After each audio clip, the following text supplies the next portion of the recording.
If you want to win more games and have the best gameplay experience in Madden, it all starts with your settings, believe it or not. And I'm going to tell you every single important setting you need to know about to make sure that you're winning more games and having more fun. Now, to start out with this, we're going to go to settings on the main menu, and then we're going to click the edit settings tab. And the first thing we need to do right out of the gate, believe it or not, is go over to accessibility, and we're going to go all the way to the bottom. This is actually kind of a funny one that you might think doesn't matter, but it kind of does. Motion blur. A lot of people do not like motion blur in sports games. It's very popular to turn this off, and by default, this is going to be set to on. Now, does this actually help with your input lag and things like that? I don't really believe it does, but a lot of people feel that this actually helps them play better because the motion blur can be distracting. I know this is a very big deal in 2K, and a lot of people turn it off in Madden as well. So what you want to do is go to this force off motion blur. It's set to no. You want to put this on yes. It's going to leave the game less distracting. Whether or not it actually impacts the game, I think really nobody truly knows, but a lot of people are fans of turning this off just because it does seem to help you play better on field.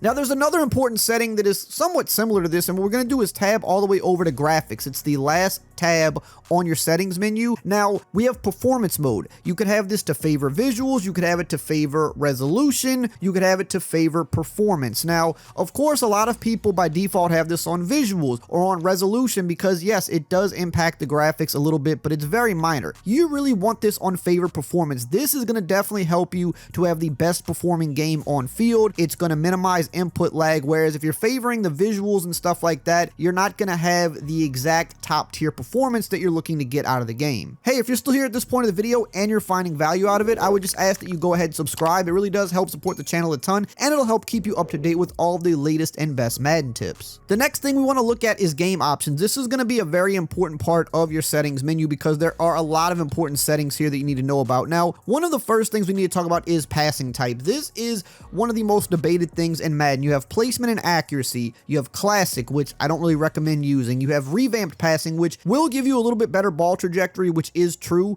but most professional style players or top tier online players usually use placement or placement and accuracy. It's really up to you which one you want to use. Placement and accuracy does allow you to get perfect passing if you can time the meter right, but I feel that these are the two that you should play around with. And then for your passing slowdown, you keep this on off.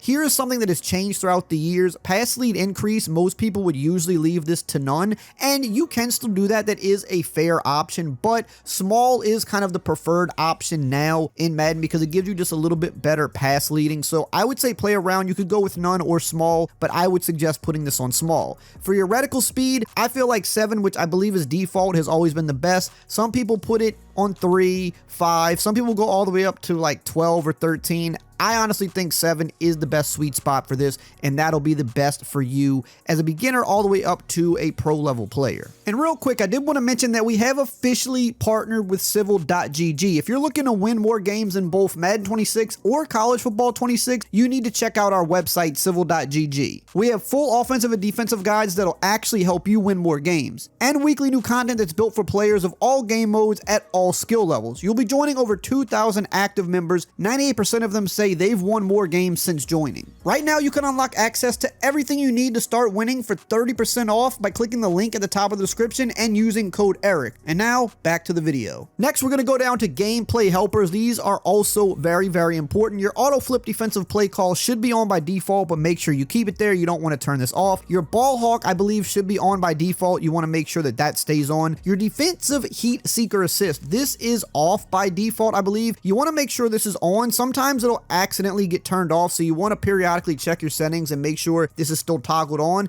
And then for your heat seeker window size, I think 200% is the way to go. It does default at 100, which is still better than not having it on at all, but there's no reason to not put this up to 200. This is going to help you make better tackles in the open field, so this is very crucial.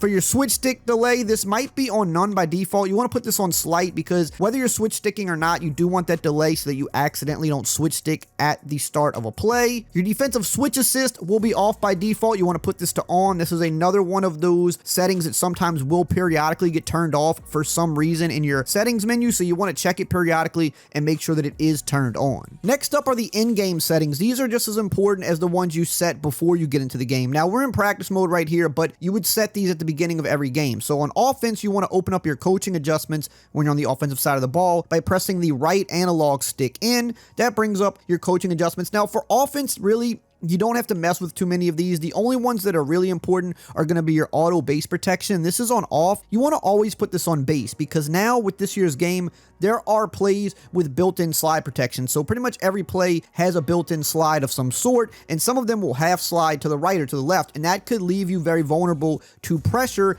and you're not understanding why people might only be rushing 4 guys but getting in instantly, and that's because your line might be half sliding away, and then you sent your running back out on a route, on a hot route maybe, when he was supposed to protect the back end, and now you're vulnerable. That's because of these built-in slide protections. So by putting this on base, every single play will have the base slide protection, and that for most players is just going to be the best way to play to keep you the safest and give you more time passing the ball. Another thing you can do with your coaching adjustments open is tab over to substitution, and this is how you manage your wear and tear. Now, typically, you can just leave all of this on normal for both offense and defense, but the one that I would kind of recommend putting on keep fresh would be the running back, because this is the position that is the most prone to fumbling just due to game-to-game use. Obviously, quarterbacks can fumble a lot if you're just taking off with them every play, but wear and tear is really not going to help with that. Your running backs, though, you want to keep them fresh. You want to make sure they have full stamina when you're using them. That way, you're reducing the chance of fumbling, and you're also just reducing the chance of their ball carrier moves being less effective and things like that. Now on the defensive side of the ball, we're going to pull up our coaching adjustments once again by pressing the right analog stick in, and this one's going to be a lot more important than offensive. So you see we have our auto flip defensive play call. We want that on. We set this in that previous menu we were in before we got into practice mode, but you can turn this off or on in this settings menu as well. Leave it on. Leave your cornerback matchups on balanced always, because they can kind of glitch out sometimes if you switch these to different things. So just leave that on balance just to be safe. These are very important here as well. Your option read key, you want this on conservative. You want your option pitch key on aggressive, and then you want your RPO read key and pass key both on conservative. These 4 right here are going to give you the best chance to defend against read options and RPOs. Are they going to be 100% effective, especially on RPOs? Not always, but this is the best setup.